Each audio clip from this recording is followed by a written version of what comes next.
Oke, jadi yang namanya media sosial ini menurut Kang Ramdan ini efektif ya sejauh ini ya? Iya. Peran media sosial ini efektif sekali dalam menjalankan tupoksi IKP sejauh ini gimana? Ya, sangat efektif. Salah satu kanal yang bisa kita manfaatkan ya. Tetapi bukan satu-satunya ya, tetapi salah satu kanal. Karena memang ya kita ketahui masyarakat Indonesia mungkin salah satu masyarakat dunia yang paling aktif ya media sosialnya ya. Kalau Tidak bisa dipungkiri. top mungkin masyarakat mana, ini masyarakat kita nih jadi market gitu ya. Karena memang sehari-hari ya mungkin ngaksesnya media sosial, walaupun tujuannya masing-masing ya. Gitu. Emang ada apa aja sih media sosialnya yang dikelola sama timnya Kang Ramdan? Instagram, Ya, TikTok? Instagram di Bekasi Cup, kita ada TikTok, kemudian YouTube channel Humas Pemkab Bekasi, Facebook, X. Nah, itu Threads juga itu bagian dari Instagram Keren juga banget. ya. Kalau saya ini sering muncul di beranda saya itu Bekasi Cup Saber Hoax itu kelolaan punya timnya IKP juga. Ya, oh iya. Bagus itu. Bekasi Cup Saber Hoax itu bagian juga dari IKP. Tim kami yang mengelola sebagai affiliate dari Jabar Saber Hoax yang dikelola oleh bidang IKP Diskominfo Provinsi Jawa Barat. Oh gitu, oke. Kebetulan kabupaten kota di Jawa Barat yang sudah mempunyai unit atau tim khusus untuk Saber Hoax itu salah satunya kita di Kabupaten Bekasi, dan kita menyebarluaskan informasi tentang berita hoax itu melalui Instagram itu tadi, Bekasi Saber Hoax itu. Bagus banget itu. Gimana cara ininya, teknis kerjanya, maksudnya mendapat input dulu kah atau memang tim yang mencari-cari hoax yang sedang menjamur di masyarakat? Betul. Itu seperti apa? Jadi kita banyak ya, insight-nya tuh banyak, tidak hanya dari berita yang ada di media massa atau mungkin di media sosial juga, tetapi juga banyak masukan misalkan dari masyarakat sendiri gitu. Jadi ada yang memberikan informasi, misalkan ada yang kita sering tahu, yang kita sering mungkin temukan, ada yang sebuah akun atau nomor yang mengatasnamakan salah satu pejabat misalnya gitu ya, mengatasnamakan kepala dinas apa gitu, kemudian berusaha melakukan modusnya ya, modus penipuannya gitu. Nah itu kita langsung informasikan di Bekasi Cup Saber Hoax itu supaya tidak terjadi hal-hal yang tidak diinginkan. Kalau misal inputnya justru dari netizen duluan, gimana caranya lapornya? Misalnya untuk menanyakan ini benar apa hoax nih, itu langsung direct message kah atau gimana? Boleh, kita tuh juga salah satu yang kita lakukan itu mengelola layanan pengaduan. Jadi di IKP Instagram ini juga? Di Diskominfo Santik, selain tadi Instagram, kita juga mengelola namanya SP4N Lapor. Oke, apa tuh? Sistem pengaduan pelayanan publik, layanan pengaduan online yang dikelola atau yang dibuat oleh Kementerian Pan-RB, kemudian dikelola oleh daerah-daerah. Nah, kita Pemkab Bekasi juga ada akun lapornya, jadi masyarakat itu bisa menyampaikan pengaduan atau keluhan, permohonan informasi dan sebagainya melalui lapor itu. Nah, jadi nanti lapor itu kemudian oleh tim kita di follow up langsung ke dinas-dinas yang memang menangani. Nanti dinas itu langsung respon tuh. Misalkan lapor tentang kerusakan jalan atau lapor tentang adanya gangguan ketentraman misalkan gitu, nanti akan diselesaikan oleh dinas-dinas terkait gitu. Nah kalau tadi informasi misalkan ada hoax dan sebagainya itu juga bisa juga disampaikan ke situ, misalkan nama akunnya apa? Nanti bisa akses itu di lapor.go.id, lapor.go.id atau di aplikasi yang di Android atau di iOS itu juga, di App Store juga bisa diinstal nanti lapor. Dan kita juga bisa mengakses lapor itu juga melalui super apps yang kita punya. Jadi kita punya super apps namanya Bebunge. Nah, Bebunge super apps itu juga di dalamnya ada kanal lapor itu. untuk masyarakat bisa menyampaikan laporan. Ini umum semuanya. Jadi, download sekarang juga ya Bebunge. Ya, jadi kalau ada laporan apa-apa atau misalnya ragu tentang sesuatu berita yang beredar nih hoax atau enggak sih gitu, langsung dilaporkan aja ya lewat aplikasi Bebunge itu gitu. Ada opsinya lapor langsung ke timnya Kang Ramdan. Yes, nanti langsung ke lapor Pemkab Bekasinya. Cakep banget, kita jadi nggak susah-susah lagi nih, gimana ini jadi lebih terhubung gitu ya, selalu connected sama yang namanya pemerintah daerah tuh, ini luar biasa, sebuah kemajuan sekali. Kalau soal dampak nih ya, ini dari tadi insight-nya bagus banget nih, ternyata seperti itu ya anomali di masyarakat itu, dilihat dari setiap postingannya timnya Kang Ramdan juga ini banyak sekali dapat respon positif, misalnya dari komentarnya, dari likes-nya, ini sejauh ini berhasil ya, dampaknya terasa sangat pesatkah dibanding sebelum ada yang medsos? Ya, alhamdulillah. Jadi gini, kita sudah beberapa tahun kebelakang ini kita mendorong ya, terutama perangkat daerah, dinas-dinas, kecamatan, kelurahan juga untuk aktif gitu. Jadi bukan hanya di Pemkab Bekasinya atau daerahnya, tetapi juga dinas-dinas teknis yang atau dinas-dinas yang melakukan pelayanan-pelayanan terutama ke masyarakat itu aktif juga di media sosial. Nah, kita mendorong itu, tetapi juga melakukan pembinaan dan juga memberikan motivasi dengan memberikan sebuah challenge atau istilahnya apresiasi. Di setiap tahunnya itu kita ada kegiatan, kalau terakhir kemarin kita Digicomfest, itu ada penganugerahan pengelolaan dari media sosial dan span lapor tadi. Jadi mana dinas-dinas yang melaksanakan pengelolaan media sosial yang baik gitu kan, responsif, kemudian aktif gitu ya, responsif, aktif, attractiveness juga menarik ya, konten-konten yang dikemas itu kita lombakan. Jadi siapa yang menang kemarin? Jadi mendorong dinas-dinas itu supaya tidak hanya sekedar punya. Ya. Mungkin awal-awal itu awal-awal kan udah yang penting punya IG gitu, yang penting punya ini. Tapi sudah 2-3 tahun belakangan ini kita dorong mereka tuh memang ya manage lah gitu ya. Apalagi kan sekarang kan banyak ya, dan mungkin mudah lah istilahnya, dalam arti kita punya tools-tools yang bisa kita manfaatkan untuk bagaimana bisa mengelola media sosial dengan baik.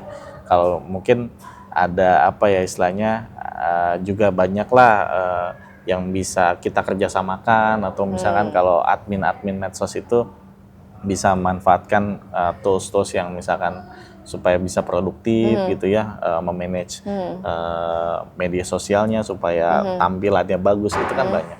Nah itu kita lombakan, dan 2 tahun ini kita selenggarakan di Diskominfo. Tahun sebelumnya masih di Prokopim ya, masih di bagian humas. Itu sekarang media sosial pemerintah daerah atau semua dinas yang ada di pemerintah Kabupaten Bekasi punya media sosial, dan tidak sekedar punya, tetapi mereka juga aktif. Keren banget. Jadi setiap tahun evaluasinya ya? Setiap tahun kita evaluasi. Ya, tahun lalu kita yang juara itu kalau nggak salah Dinas Bina Marga salah satunya yang juara, karena memang dia sangat aktif. Jadi apa yang dikerjakan oleh masyarakat, oleh dinas, misalkan perbaikan jalan, jembatan, semuanya ini terus gitu. Diinformasikan terus dari mulai MC0 sebagainya sampai hasilnya. Kemudian dinas-dinas yang terkait juga yang lain juga kita dorong. Bahkan kalau mungkin ini kayak misalkan contoh Bapeda gitu ya. Sebetulnya kan nggak secara langsung hubungan dengan masyarakat ya. Karena kan Bapeda itu kan misalkan dinas atau badan yang melakukan, istilahnya memiliki tugas untuk perencanaan pembangunan daerah ya. Tapi juga dengan pengelolaan yang baik, ternyata dia bisa menginformasikan bahwa nih rencana jangka menengah pemerintah daerah loh, Bekasi ini bakal punya ini loh, Bekasi bakal ini, atau apa sih yang dilakukan orang perencanaan gitu. oh ternyata step-stepnya gini. Jadi masyarakat juga tahu kalau kita mau menyampaikan aspirasi pembangunan kemana sih?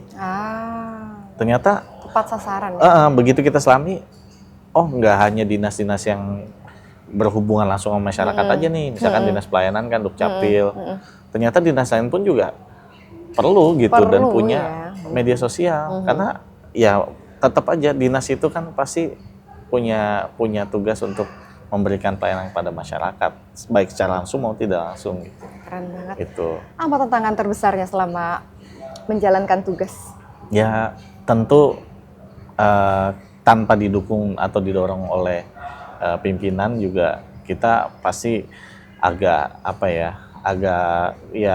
jalannya mungkin tidak semudah itu, karena kan pimpinan itu juga pasti yang istilahnya bagaimana bisa mungkin membangunkan semangat dari dinas-dinas juga gitu ya. Tetapi ya dengan konsisten, dengan kita juga sistemnya mungkin kita banyak jemput bola gitu. Jadi kita ke dinas itu kita yang ini gitu datang, atau misalkan kita yang komunikasikan gitu kan. Dinas ini dong bikin ini, atau kita kolaborasi kan sekarang kan juga kayak Instagram ada istilah collab gitu ya. Jadi silakan misalkan dinas punya program apa, kita collab dengan Instagram Bekasi Cup gitu, nanti kemudian masyarakat. Jadi kan saling membantu juga. Akhirnya mereka merasa oh kita nggak sendirian loh. Emang kita punya istilahnya punya rekan atau mungkin kata kakaknya lah ya. Kalau program dinas ini kan nanti pemerintah daerah juga pasti akan secara umum akan terbangun juga gitu. Jadi seperti itu. Keren.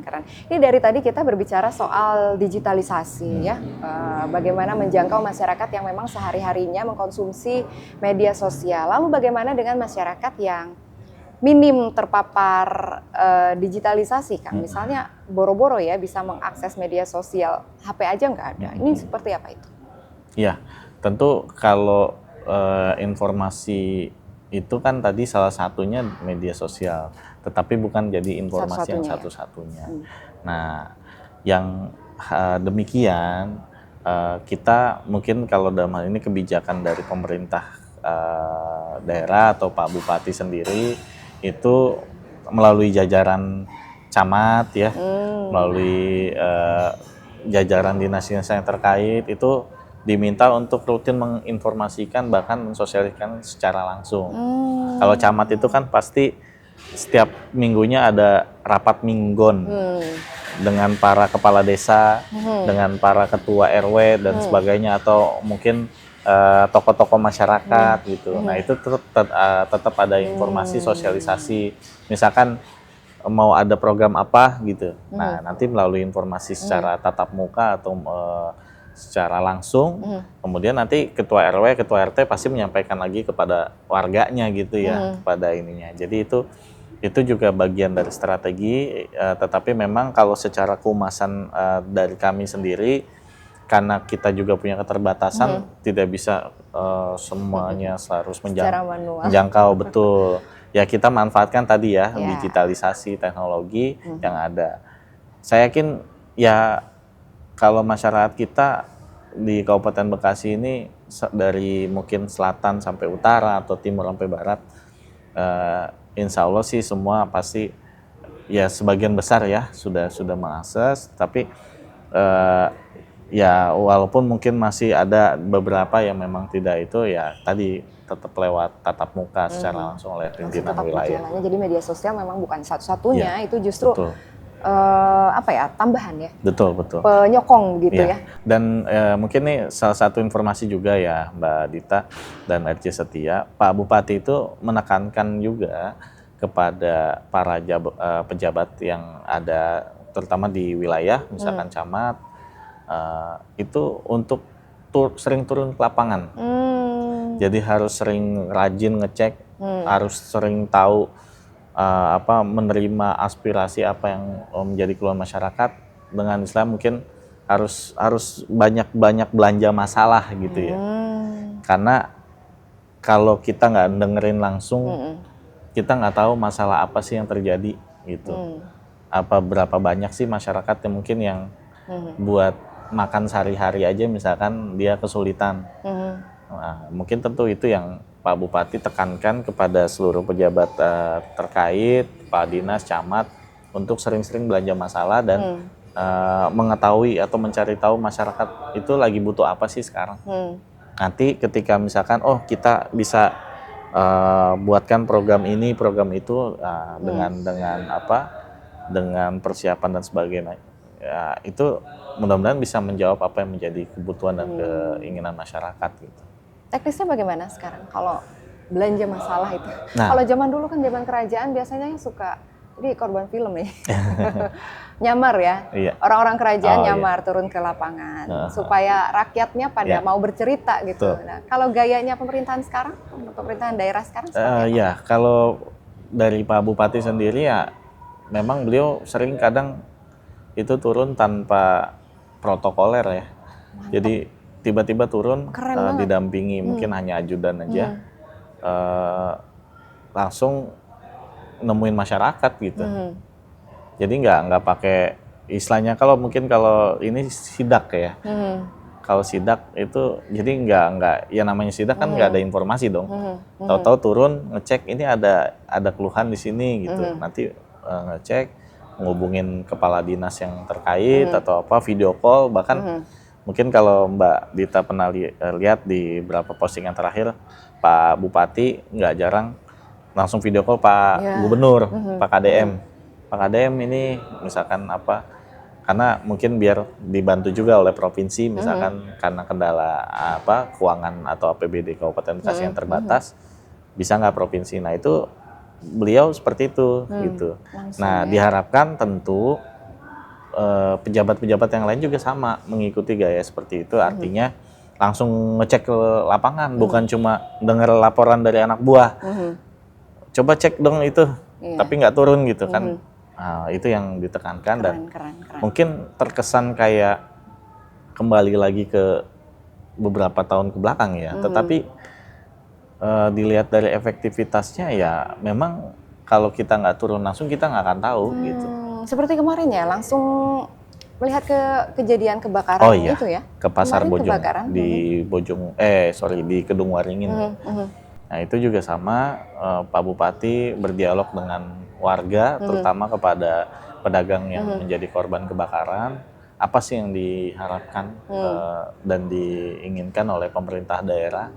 Nah di situ juga Pak Bupati juga menyampaikan bahwa pemerintah daerah langsung berkoordinasi untuk menyelesaikan atau mungkin paling tidak untuk penanganan sementara itu pedagang itu bisa dagang di mana nanti sedang dipersiapkan oleh Pemda. Gitu. Keren. Kolaborasi, inovasi, apa terdekat, rencana terdekat dari bidang IKP ini? Ya, kalau kira-kira menggait komunitas kah, influencer kah? Apa rencana terdekat?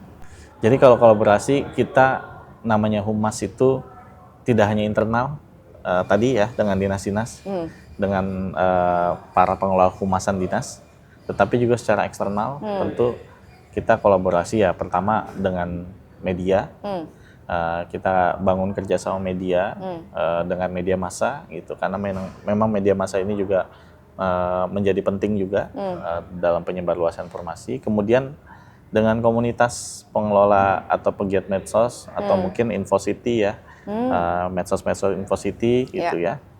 Di Bekasi ini banyak banget ya, mungkin ratusan kayaknya kalau di ini. Itu juga kita sering mungkin adakan gathering atau pertemuan membahas sebuah isu apa gitu, atau misalkan kita menyebarluaskan tadi kegiatan apa kita sebarluaskan, nanti di up juga di medsos Infocity atau media massa. Dan yang yang mungkin dalam beberapa waktu dekat ini, insya Allah kita juga akan meluncurkan sebuah program yang memang ini menjadi program prioritasnya Pak Bupati ya, yaitu WhatsApp kanal pengaduan melalui WhatsApp lapor AA. Jadi sekarang kan mungkin hampir semua masyarakat punya WhatsApp ya. Dan WhatsApp itu paling gampang kan. Iya. Ya bukan kita promosi sudah WhatsApp ya. menggantikan SMS lah ya. Iya. Tetapi salah satu kanal yang mungkin paling sering dan ya memang hampir semua orang pakai itu. Jadi kita buka salah satu kanal lagi komunikasi atau mungkin tempat nih masyarakat buat curhat, buat ngadu, buat ngeluh itu lewat WhatsApp Lapor AA. Nah, mudah-mudahan ini jadi program 100 harinya Pak Bupati. Nah, mudah-mudahan paling tidak bulan depan ya, bulan Juni sudah bisa diluncurkan. Jadi masyarakat nanti kalau mau ngeluh, tadi kan ada lapor ya, ada lapor.go.id. Ini cukup WhatsApp aja. Misalkan Pak Bupati, lebih mudah ya. Saya membutuhkan pekerjaan sebagainya gitu, pasti ada aja seperti ya. Itu ya. Ya boleh aja. Mantap kan nanti banget. kalau misalkan disampaikan kemudian diteruskan pada dinas terkait, pasti kan nanti kualifikasinya apa segala macam, apakah nanti disalurkan melalui perusahaan-perusahaan yang memang kebetulan membutuhkan gitu. Atau misalkan tadi Pak, saya lihat di sini ada jalan yang gotnya mampet gitu. Difoto oleh masyarakat, kemudian di-send ke WhatsApp Lapor AA itu. Nah, kemudian nanti dinas teknis juga langsung merespon gitu. Mantap banget. Jadi banyak banget gitu yang istilahnya yang bisa dimanfaatkan oleh masyarakat supaya bisa menyampaikan apa ya menjadi keluhan dari masyarakat. Ini teman-teman media juga yang lagi pada nonton ini pasti butuh informasi ini nih Kang Ramdan. Tadi katanya rencana terdekatnya mau menggait influencer-influencer ya. Ada syaratnya nggak? Misalnya followernya berapa? Saya mau melamar kalau begitu. Ada apa yang bakal dinilai terlebih dahulu sama timnya Kang Ramdan? Ya kalau influencer atau mungkin tadi komunitas itu kita nggak ada syarat tertentu sih pasti ya. Yang jelas dia punya concern juga untuk membantu pemerintah daerah dong. Karena bukan hanya sekedar KOL atau mungkin ya punya follower, tapi dia juga nggak punya concern ke sana gitu.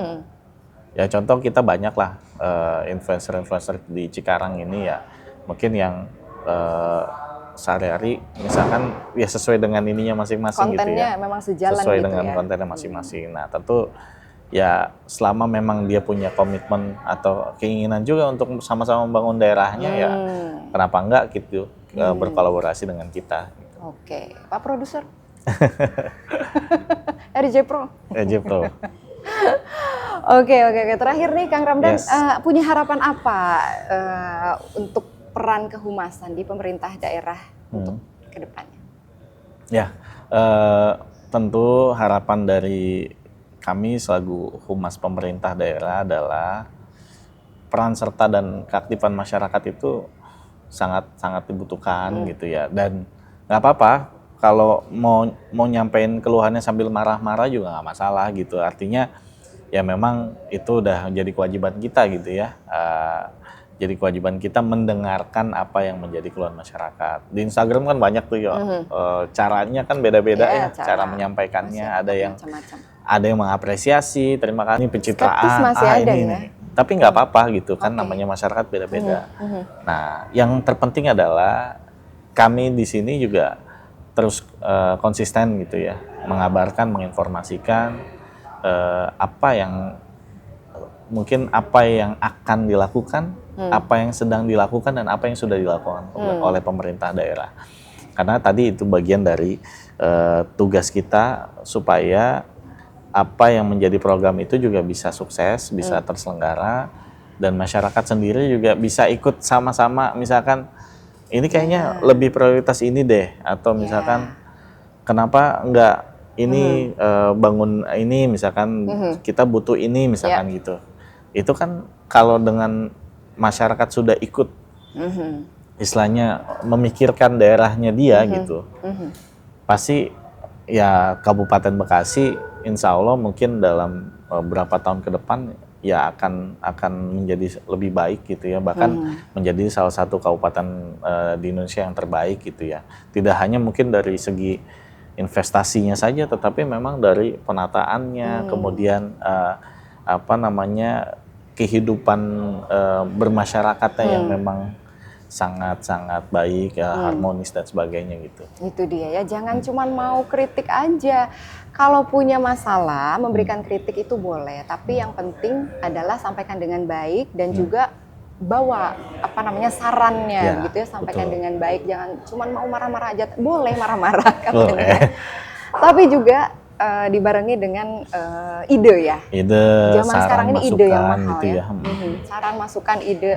Pak, menurut saya ini kayaknya lebih baik ini deh gitu ya. Jangan cuma mengkritik saja gitu. Luar biasa. Mudah-mudahan selalu lancar terus pekerjaannya ya Pak ya. Amin, sama tim untuk membangun yang namanya citra daerah, pemerintah daerah ini sejalan dengan visi misinya Pak Bupati juga. Mudah-mudahan selalu sehat. Amin. Salam untuk keluarga dan teman-teman Siap. di Diskominfo. Mudah-mudahan kita dapat berjumpa kembali ya. Terima kasih untuk kesempatannya kali ini. Sama-sama. Terima kasih Mbak Dita. Terima kasih RJ Pro. Di tengah kesibukannya yang luar biasa masih bisa menyempatkan buat duduk bareng kita di sini, luar biasa. Terima kasih banyak ya. Terima kasih Mbak. Kang Ramdan Nurul Ihsan, Kepala Bidang IKP Dinas Kominfo Kabupaten Bekasi. Sampai di sini RJ Pro perbincangan kita kali ini. Mudah-mudahan kita dapat berjumpa lagi di lain kesempatan ya. Jangan lupa like dan subscribe-nya. Jangan lupa nyalakan juga ting-ting notifikasinya ya. Jadi kalau ada postingan baru dari RJ Pro langsung ada notifikasinya. Saya Dita Ruspendi pamit undur diri. Assalamualaikum warahmatullahi wabarakatuh. Terima kasih. Hatur nuhun.